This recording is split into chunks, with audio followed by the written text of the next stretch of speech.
ಗದಗದ ಲಕ್ಕುಂಡಿಯಲ್ಲಿ ಉತ್ಖನನ ನಡೀತಾ ಇದ್ದು ಇದು ದಿನಕ್ಕೊಂದು ಅಚ್ಚರಿಗೆ ಕಾರಣ ಆಗ್ತಾ ಇದೆ. 5ನೇ ದಿನವೂ ಕೂಡ ಉತ್ಖನನ ಕಾರ್ಯ ನಡೆದಿದ್ದು ಈ ವೇಳೆ ಶಿವಲಿಂಗದ ಪೂರ್ಣ ಪೀಠ ಪತ್ತೆಯಾಗಿದೆ. ಪೀಠದ ಮೇಲಿನ ಪದ್ಮಾಸು ಭಂಗಿಯ ಕೆತ್ತನೆ ಕುತೂಹಲ ಮೂಡಿಸ್ತಾ ಇದೆ.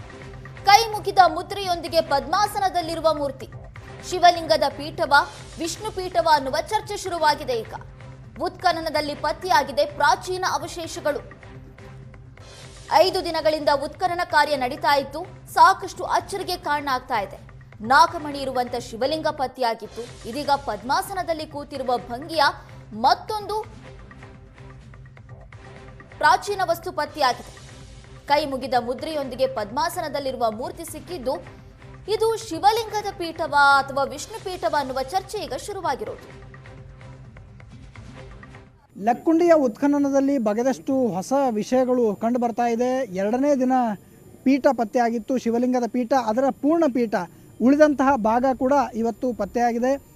ಸಾಮಾನ್ಯವಾಗಿ ಶಿವಲಿಂಗದ ಪೀಠ ರೌಂಡ್ ಆಗಿರುತ್ತೆ, ಆದರೆ ಇದು ಸ್ವಲ್ಪ ಉದ್ದನೆಯ ಪೀಠ ಆಗಿದೆ. ಯಾವುದಾವುದು ತೀರ್ಥಂಕರರು ಪ್ರತಿಷ್ಠಾಪಿಸಿದಂತಹ ಪೀಠವ ಅಥವಾ ಶಿವಲಿಂಗದ ಪೀಠವ ಅನ್ನೋ ಪ್ರಶ್ನೆ ಕೂಡ ಈಗ ಮೂಡಿರ್ತಕ್ಕಂಥದ್ದು. ಒಂದು ಭಾಗ ಈಗ ಇನ್ನೂ ಸಿಕ್ಕಿಲ್ಲ.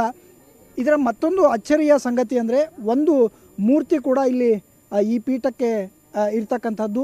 ಇದನ್ನು ಗರುಡ ಪೀಠ ಅಂತ ಹೇಳಲಾಗ್ತಾ ಇದೆ, ಗರುಡನ ಮೂರ್ತಿ ಅಂತ ಹೇಳಲಾಗ್ತಾ ಇದೆ. ಮತ್ತೊಬ್ಬರು ತೀರ್ಥಂಕರ ಪೀಠ ಇರಬಹುದು ಕೂಡ, ಅಂದರೆ ತೀರ್ಥಂಕರ ಮೂರ್ತಿ ಕೂಡ ಇರಬಹುದು ಅನ್ನೋ ಅಚ್ಚರಿಗಳ ಸಂಗತಿ ಕೂಡ ಬೆಳಕಿಗೆ ಬಂದಿರತಕ್ಕಂಥದ್ದು. ಸದ್ಯಕ್ಕೆ ನಾನಾ ವಿಶ್ಲೇಷಣೆಗಳು ಕೂಡ ಆರಂಭ ಆಗಿದೆ. ಸದ್ಯಕ್ಕೆ ಈ ಪೀಠವನ್ನು ರಕ್ಷಣೆ ಮಾಡುವಂಥ ಕೆಲಸವನ್ನು ಕೂಡ ಪುರಾತತ್ವ ಇಲಾಖೆ ಅಧಿಕಾರಿಗಳು ಮಾಡಿರ್ತಕ್ಕಂಥದ್ದು. ಮುಂದಿನ ತನಿಖೆಯಿಂದ, ಅಂದರೆ ಇದರ ಮುಂದಿನ ರಿಸರ್ಚ್ನಿಂದಾಗಿ ಮಾತ್ರ ಇದು ಯಾವ ಪೀಠ ಅನ್ನೋ ಮಾಹಿತಿ ಕೂಡ ಸಿಗಲಿದೆ.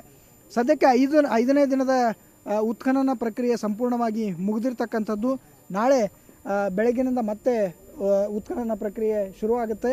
ಮತ್ತಷ್ಟು ಅಚ್ಚರಿಯ ವಿಷಯಗಳು, ಅಚ್ಚರಿಯ ವಸ್ತುಗಳು ಕೂಡ ಪತ್ತೆಯಾಗುವ ನಿರೀಕ್ಷೆ ಕೂಡ ಇದೆ. ಗದಗದಿಂದ ಕ್ಯಾಮ್ರಾ ಪರ್ಸನ್ ಲಿಂಗರಾಜ್ ಜೊತೆ ಗಿರೀಶ್ ಕಮಾರ್, ಏಷ್ಯಾನೆಟ್ ಸುವರ್ಣ ನ್ಯೂಸ್.